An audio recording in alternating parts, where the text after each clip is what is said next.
এই দুনিয়া হচ্ছে সিজনুল লিল মুমিন। নবীজি বলছেন আর দুনিয়া সিজনুল লিল মুমিন, দুনিয়া মুমিনদের জন্য কারাগার। কারাগার মানে যেখানে আমি স্বতন্ত্র স্বাধীন নই। এখানে প্রশাসন অনেক ভাই বোন আছেন, তারা জানেন কারাগার কি জিনিস, আর যারা দুই একবার যাওয়া আসা করেছে ওরা জানে কি জিনিস। এখানে আপনার কোনো ব্যক্তি স্বাধীনতা নাই। আপনি আপনার ইস্তেঞ্জা করবেন, শিশি যেতে পারবেন না, আপনি পারমিশন নিতে হবে, তারা নিয়ে যাবে তারপরে যেতে পারবে, তাও হ্যান্ডক্যাপ পরিয়ে। দুনিয়া সিজনুল লিল মুমিন, দুনিয়া মুমিনদের কারাগার। এখানে আপনি খেতে পারবেন না, খাবার আসবে তারপর খাবেন। ঘুমাতে পারবেন না, যখন ঘুমানোর আদেশ দিবে তখন ঘুমাতে পারবেন। তাও কতক্ষণ ঘুমাবেন তাও ফিক্স করা। মানে কারাগার মানে কি? যেখানে আপনার ব্যক্তির স্বাধীনতা চলে না, যেখানে আমি চলবো একটা সিস্টেমের আওতায়। এখন নবীজি বলছেন দুনিয়াটাই হচ্ছে কারাগার। আর এই দুনিয়ায় কেমন করে আমি প্রবৃত্তির দাসত্ব করতে পারি, কেমন করে আমি আল্লাহকে বলে নামাজ বাদ দিতে পারি, কেমন করে জাকাত সেই কবে ফরজ হয়েছে, মিল ইন্ডাস্ট্রিজ ফ্যাক্টরিজ করেছি, জাকাত দিই না। রমজান মাস যায় আসে যায় আসে যায় আসে, রোজাও রাখি না, তারাবি পড়তে পারি না। কোরআন আমার সামনে মানুষ তেলাওয়াত করে, কোরআন আমার ঘরে পড়ে আছে, শেলফের উপরে ধুলাও আছে, শেলফের উপরে কোরআন ধুলাওয়ালা, ধুলো মাখা। কোরআন পড়ার তৌফিক হয় না, নবীর হাদিসগুলো চর্চা করার তৌফিক হচ্ছে না, ইসলামিক বইপত্র পড়তে পারি না। এই কারাগারের জীবনে বসি আমি একটা মেয়ের পিছনে দৌড়াচ্ছি, মাদক খাচ্ছি, জেনা করছি, কোনো সময় ধর্ষণ করছি, কোনো সময় সুদ খাচ্ছি, ঘুষ খাচ্ছি, দুর্নীতি করছি। এই কারাগারের জীবনে বসেই, যেখানে আমার কোনো ব্যক্তি স্বাধীনতা নাই। তাহলে কারাগারের জীবনের মেয়াদ যখন শেষ হবে, যখন তাকে এখান থেকে বের করে নিয়ে আসা হবে, অর্থাৎ মৃত্যু, তখন তার সাথে কিরকম রিমান্ডে আচরণ করা হবে এটা ভালো করে বুঝে না। নবীজি বলছেন আদ-দুনিয়া সিজনুল লিল মুমিন ওয়াল জান্নাতু লিল কাফির। কাফেরদের জন্য, মুশরিকদের জন্য এই দুনিয়াটা হচ্ছে জান্নাত। জান্নাত মানে কি? যা ইচ্ছা তাই করতে পারবেন।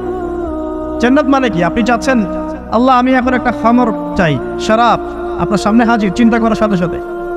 জান্নাত মানে কি? আল্লাহ আমি আপনাকে দেখতে চাই, আল্লাহকে আপনি দেখতে পারবেন। জান্নাত মানে কি? আপনি মধুর নহর, দুধের নহর, পানির নহর, শরাবের নহর, হুরুন ঈন চতুর্দিকে ঘোরাফেরা করছে। একজন নিম্নমানের জান্নাতি, মানে সবচেয়ে শেষের দিকে যারা জান্নাতে যাবে, তাদের সাথেই দুজন করে হুরুন ঈন, আহান পরিবার তো আছেই, গিলমান পানপাত টুনে চারপাশে ঘোরাফেরা করবে। জান্নাত মানে কি? যেখানে যা ইচ্ছা তাই করা যাবে, বলার কেউ নাই, বাধা দেওয়ার কেউ নাই, সেখানে কোনো মৃত্যু নাই, সেখানে কোনো অহেতুক কথাবার্তাও নাই, কোনো গান গল্প নাই, কোনো মিথ্যা নাই, কষ্টের ক্লেশ মাত্র নাই, থুতু ফেলতে হবে না। জান্নাত মানে থুতু ফেলতে হবে না, জান্নাত মানে হাঁচি হবে না, নাক ঝাড়তে হবে না, জান্নাত মানে ইস্তেঞ্জা, পেশাব পায়খানা করার টেনশন নাই। মানুষ খাবার খাবে, একটা ঢেকুর তুলবে, ব্যাস খাবার হজমে। আর জান্নাতের সবচেয়ে বড় বিষয়টা কি? আল্লাহ পাককে আমরা এই চোখ দিয়ে দেখতে পারবো ইনশাআল্লাহ। আর তার সমকক্ষ একটা বিষয় হচ্ছে আল্লাহ পাক বলে দিবেন যে আমি তোমাদের সবার উপর সন্তুষ্ট হয়ে গেলাম, যাও কোনোদিন অসন্তুষ্ট হও, ব্যাস। এখন আপনি যত কিছুই করেন এই বস্তুবাদী জীবনে, মনে একটা ভয় থেকে যাবে। আপনি বিশ্ব নেতা হয়েছেন, বড় শিল্পপতি হয়েছেন, পলিটিশিয়ান হয়েছেন, ইকোনমিস্ট হয়েছেন, মনে একটা ভয় থেকে যাবে যে মরতে আমাকে হবে, আল্লাহ আমাকে ধরবেই, হিসেব আমাকে দেওয়া লাগবেই, কবরে আমাকে একাই যাওয়া লাগবেই, আমাকে কিয়ামতের মাঠে দাঁড়াতে হবে আল্লাহর সামনে। মনে একটা ভয় কাজ করে, যদিও বাইরে মানুষ দেখায় যে কোনো ভয় নাই। মানুষ বাইরে অভিনয় করে, মানুষ সমাজের মানুষের সাথে বাইরে একটা অভিনয় করে। কোনো ক্ষেত্রে আমরা নিজেরাই নিজেদের সাথে অভিনয় করি। কথা সাহিত্যিক হুমায়ুন আহমেদের নাম শুনেছেন? ইন্তেকাল করেছেন। একটা সময় ছিল আমরা স্কুলে পড়তাম, কলেজে পড়তাম, মাঝে মাঝে টুকটাক এ ধরনের কিতাব, বইপত্র পড়া হয়েছে। হিমু, মিসির আলী এইসব পড়া হয়েছে। শরৎচন্দ্র, বঙ্কিমচন্দ্র, রবীন্দ্রনাথ, নজরুলের কবিতাগুলো, ইভেন শেক্সপিয়ার, অ্যাডাম স্মিথ সহ, যিনি অর্থনীতির জনক। যাই হোক, তিনি তার বইয়ের মধ্যে লিখেছিলেন যে এই পুরো দুনিয়াটা হচ্ছে অভিনয়ের মঞ্চ। কথা সাহিত্যিক তিনি বলছেন তার মতো করে এই পুরো দুনিয়াটাই অভিনয়ের মঞ্চ, আর আমরা সবাই নিজ নিজ জায়গায় অন্যের সাথে অভিনয় করছি। কোনো ক্ষেত্রে আমরা নিজেরা নিজেদের সাথে অভিনয় করছি। তিনি বলছিলেন আমরা সবাই অভিনেতা, আর সবচেয়ে বড় অভিনেতা হচ্ছে পলিটিশিয়ানরা। কারণ তাদেরকে অনেক বড় মঞ্চে অভিনয় করতে হয়। এটা আমার কথা না, হুমায়ুন আহমেদের কথা, পড়ে দেখেন। তো আল্লাহ পাক পাঠিয়েছেন তার ইবাদত করতে, আর এই বস্তুবাদী জগৎ আমাদেরকে ভুলিয়ে দিল কিভাবে?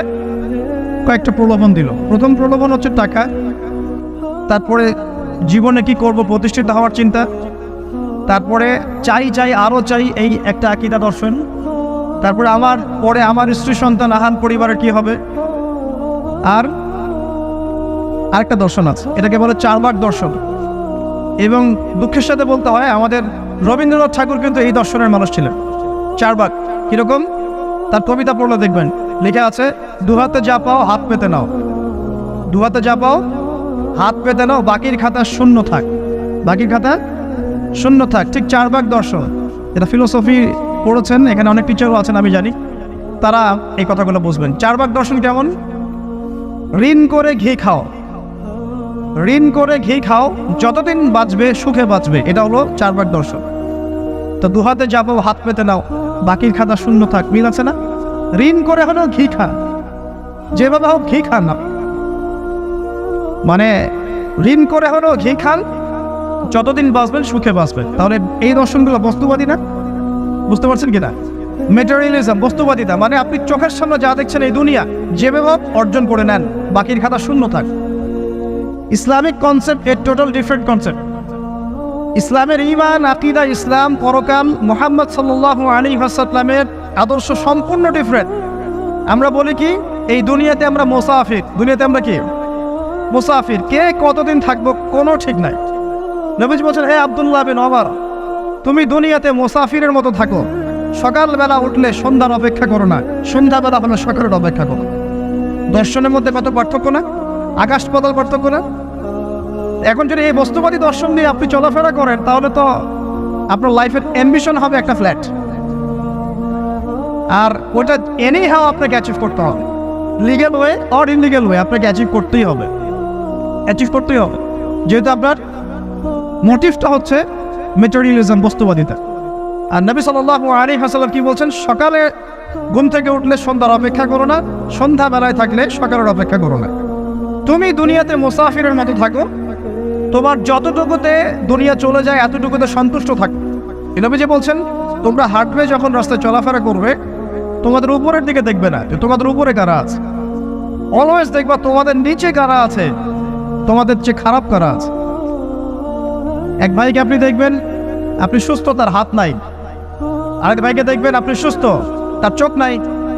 এক ভাইয়ের পা প্যারালাইজড হয়ে গেছে, এক ভাইয়ের বডি প্যারালাইজড, একজন হার্টের রোগী, একজন ডায়াবেটিসের রোগী, আপনি সুস্থ আছেন, অথচ ওই ব্যক্তির অনেক টাকা পয়সা আছে, আপনার নাই। এখানে কে ধনী বলেন দেখি, আপনি না সে? আপনার সুস্থতা আছে। আরেক ভাইয়ের অনেক বড় বড় ফ্ল্যাটস, কিন্তু আপনার এতটুকু নাই, ছোট্ট একটা বাসা। আপনার কষ্ট লাগে, আমারও যদি এমন হতো। ওই বাসায় গিয়ে দেখলেন যে ইন্টারনালি সে ব্যক্তি সুখে নাই, তার পরিবারে অশান্তি, তার পরিবারে হৃদ্যতা ভালোবাসার বন্ধন নাই, আপনার পরিবারে আছে। একটা রিক্সাওয়ালা সারাদিন রিক্সা চালিয়ে 400-500-1000 টাকা আর্ন করে বাসায় চলে গেল, গিয়ে মাশাআল্লাহ আলু ভর্তা, ডিম ভাজা, ডাল দিয়ে ভাত খাচ্ছে, সুখে আছে, দিন বউয়ের সাথে গল্প করছে, চাঁদ দেখছে।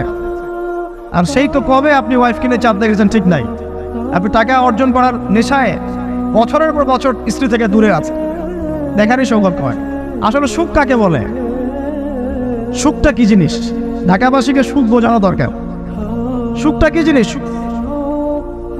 যখন আপনি বা আমি নিজেকেও বলছি, যখন আমরা আল্লাহকে পাবো, আল্লাহ পাকের ইবাদতের মধ্য দিয়ে, রাসূলের সুন্নতের মধ্য দিয়ে অল্পে তুষ্ট থাকতে পারবো, যা আছে এতে শুকরিয়া আদায় করবো, আপনার তো সুখী মানুষ দুনিয়াতে কেউ নাই দুনিয়াতে। কিন্তু বস্তুবাদিতা আপনাকে এই আকীদা আদর্শ থেকে সম্পূর্ণ ডিমোটিভেট করে দেবে। আপনাকে খালি চাই আরও চাই, ওই যে দু হাতে যাবো হাত পেতে নাও, বাকির খাতা শূন্য থাকার। আমাদের দর্শন দু হাতে যাবো হাত পেতে নাও না, বরং দুনিয়াতে যতটুকু পাও এতটুকুতে সন্তুষ্ট থাকো, বাকির খাতা শূন্য থাক না, বাকির খাতা পূর্ণ হোক।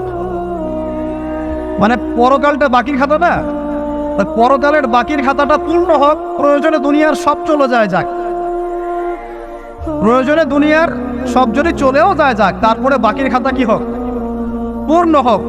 এটাই আল্লাহ রাব্বুল আলামিন সূরা আ'লার মধ্যে বলছেন, বাল তু'থিরুনাল হায়াতাদ দুনিয়া, তোমরা এই দুনিয়ার জীবনটাকে প্রাধান্য দিয়ে থাকো, ওয়াল আখিরাতু খায়রুন ওয়া আবকা, কিন্তু আখিরাত হচ্ছে সবচেয়ে উত্তম এবং চিরস্থায়ী।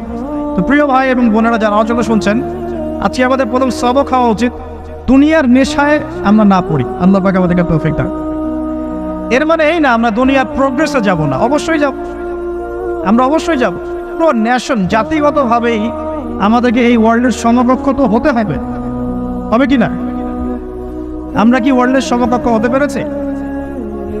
আপনাদের কি মনে হয় যে মিলস, ইন্ডাস্ট্রিজ, ফ্যাক্টরিজ, সেতু, ফ্লাইওভার এইগুলো করলেই মনে হয় যে ওয়ার্ল্ডের সমকক্ষ হওয়া যায়? প্রত্যেক জনগণ ভিতর থেকে সুখী কিনা, তাদের অন্ন, বস্ত্র, চিকিৎসা, শিক্ষা, বাসস্থান, এই যে মৌলিক চাহিদা, বেকারত্ব ঘোচানো, 3 বেলা খেয়ে পরে বাঁচা, জীবনের অধিকার, সিকিউরিটি, এই জিনিসগুলো আমাদের নিশ্চিত হচ্ছে কিনা, এটা হচ্ছে আপনার উন্নতির মানদণ্ড। উন্নতির মানদণ্ড কি? আমরা এখন যেখানে আছি না, 1776 সালে অ্যাডাম স্মিথ তার চেয়ে আগের জায়গায় ছিল।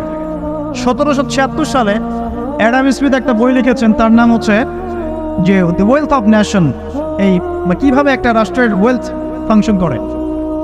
ওই 1776 সালে তিনি যে চিন্তাগুলো করেছেন, এখন পর্যন্ত আমরা সেই চিন্তা বাস্তবায়ন করতে পারি নাই। 1776 সালের চিন্তা, কিন্তু ওই চিন্তা বাস্তবায়ন করেছে পশ্চিমা সভ্যতা, যেটা আপনি দেখছেন দাঁড়িয়ে আছে এই একটা বইয়ের উপর দাঁড়িয়ে আছে। যেমন একটা এক্সাম্পল দিই, আলোচনা কঠিন হয়ে যাবে, অন্যদিকে যাব। আমরা মনে করি যে অর্থনীতি আমরা নিয়ন্ত্রণ করব, ঠিক আছে, অর্থনীতির পুরো বিষয়গুলো আমরা নিয়ন্ত্রণ করে আমরা সমৃদ্ধি নিয়ে আসবো। আসলে বিষয়টা কি জানেন? অর্থনীতির নিজের একটা ফ্লো আছে, ও নিজেই নিজেকে নিয়ন্ত্রণ করে, এবং তার উপর একটা ইনভিজিবল হ্যান্ড থাকে, অদৃশ্য হাত, যেটা আমরা বলি আল্লাহ রাব্বুল আলামিন। আল্লাহ রাব্বুল আলামিন এই পুরো অর্থনীতিকে নিয়ন্ত্রণ করেন। আমরা যখন সেটাকে ইন্টারফেয়ার করতে যাব, তখন ইকোনমি কলাপস করে যাব। এই যে করছে কলাপস। আরো ব্যাপার আছে, শুধু ব্যবসা, অর্থনীতি, এক্সপোর্ট ইম্পোর্ট, এগুলোকে তিনি জাতির মানদণ্ড বলতেন না। তিনি বলতেন যতক্ষণ পর্যন্ত জাতির প্রত্যেক ব্যক্তির মধ্যে এথিক্স না আসবে, নীতি যতক্ষণ পর্যন্ত না আসবে, আপনি করাপশন থামাতে পারবেন না। তাই হয়েছে না? শুধু ব্যবসা না, আদর্শ কতটুকু আছে? এই যে আপনি দেখছেন বিভিন্ন জায়গায় ভেজাল খাবার খাওয়াচ্ছে, ওদেরকে টাকার অভাব আছে? ওদের টাকার কিন্তু অভাব নাই। নেম ফ্রেমে কোনো ঘাটতি আছে? এস্টাবলিশড বিজনেস, তাহলে কেন আপনাকে ভেজাল খাওয়াবে? কারণ তার মধ্যে এথিক্স নাই, নীতি নাই। এই জন্য জাতির প্রত্যেক সদস্যকে, মানে প্রত্যেক জনগণের প্রত্যেককেই আগে নীতিগত শিক্ষা দেওয়া উচিত। আর এই কাজটাই করে ইসলাম। এই এথিক্স এবং নীতি শেখায় কে? ইসলাম। ইসলামের চেয়ে সার্বজনীনভাবে এবং যুগোপযোগীভাবে কেউ এথিক্স শেখাতে পারবে না। কাগজে কলমে অনেকে অনেক কথা বলতে পারে, প্র্যাকটিক্যালি শেখাবে কে? ইসলাম। এখন বলতে পারেন তাহলে মুসলিমদের মধ্যে দুর্নীতি কেন, মুসলিমদের মধ্যে কেন এই সমস্যাগুলো হয়? উত্তর একটাই, ওই যে স্যার বলে গেলেন, আমি বিভিন্ন ওয়াজে যে এক এক জায়গায় এক এক কথা বলে। উত্তরটা কি? উত্তরটা হচ্ছে যে কোরআন এবং সুন্নাহর সঠিক যে শিক্ষাটা আছে, এই শিক্ষাটা আমরা অনেকেই বাস্তবায়ন করতে পারছি না। এটা আমাদের ব্যর্থতা। এটা কাদের ব্যর্থতা? এটা আমাদের ব্যর্থতা। এখানে আমাদের ব্যক্তি স্বার্থ থাকতে পারে, এখানে আমার জ্ঞানের স্বল্পতা থাকতে পারে, আমার ভিতরে অহংকার থাকতে পারে, বা আমি অল্প শিক্ষিত হতে পারি, এবং এমন হতে পারে আমার জ্ঞানটা যুগোপযোগী না। ইসলামিক জ্ঞান আমার মধ্যে আছে, কিন্তু কিভাবে এই জ্ঞান দিয়ে ওয়ার্ল্ডকে ডিল করবো, এই জ্ঞানটা আমার মধ্যে নাই। এই কারণে আমরা হয়তোবা ইসলাম, কোরআন সুন্নাহ হাতে থাকার পরেও এই সমস্যাগুলো ফেস করছি। প্রথম সমস্যা হচ্ছে বস্তুবাদিতা। আল্লাহ পাক আমাদের সবাইকে, যারা আলোচনা শুনছি, দুনিয়ার প্রেমিক হওয়া থেকে বাঁচাক বলি আমি। দুনিয়ার প্রেমিক না, প্রেমিক হবো কার? আল্লাহর, আখিরাতের। কতটুকু দাম আছে দুনিয়ার? আল্লাহ পাক বলছেন একটা মাছির পাখার সমানও না। একটা মাছির পাখার কি দাম আছে আপনার কাছে?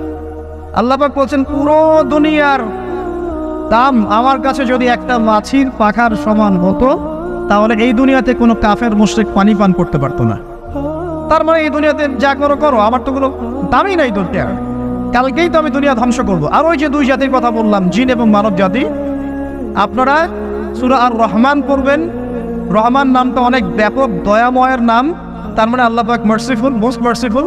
কিন্তু এই সূরা আর রহমানে একটা ভয়ঙ্কর আয়াত আছে। কি? সানাফরুগু লাকুম আইয়ুহাস সাকলান। হে মানুষ এবং জিন, হে মানুষ এবং জিন, শীঘ্রই আমি তোমাদের দুইটা জাতিকে ডিল করার জন্য পারেক হচ্ছি, অপেক্ষা করতে থাক। মানে আল্লাহ পাক কুল্লু ইয়াউমিন হুয়া ফি শাআন, মানে আল্লাহ পাক কি করেন, সব সময় তার কাজে ব্যস্ত আছেন। মহাবিশ্বের তো গ্রহ নক্ষত্র গ্যালাক্সির অভাব নাই, মাখলুকের কোনো অভাব নাই। আল্লাহ পাক প্রত্যেকটা মুহূর্তেই তার কাজে ব্যস্ত আছে, তার কাজে শানে ব্যস্ত আছে। কিন্তু এই ব্যস্ততা থেকে ফারেক হবেন কাদের জন্যে? মানুষ আর জিনের জন্য। সুবহানাল্লাহ, মানুষ আর জিনের জন্য। আল্লাহ পাক বলেন সানাফরুগু লাকুম আইয়ুহাস সাকলান। দাঁড়াও, দুনিয়ার মধ্যে এইসব করে বেড়াচ্ছ, তোমাদের দুই জাতির জন্য আমি অচিরে ফারেক হব ইনশাআল্লাহ। ওইটাই হলো কিয়ামতের দিন।